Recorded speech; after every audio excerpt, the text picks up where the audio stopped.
Condemnation and messages of support pouring in over a tirade of racist comments directed at Edmonton's own soccer star Alphonso Davies and his girlfriend, professional soccer player and Chilliwack-raised Jordyn Huitema.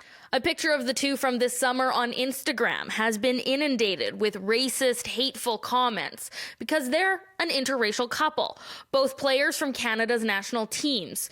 Soccer Canada has condemned the posts in a tweet saying they are appalled with the hateful comments made to members of our national team through social media.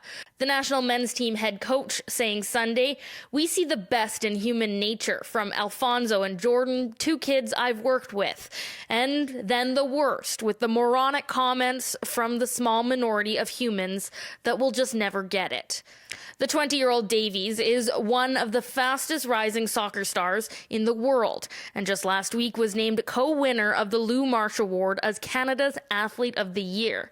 The couple both posting a picture of the other on Instagram today, along with these 4 emojis, and have turned off comments on the posts.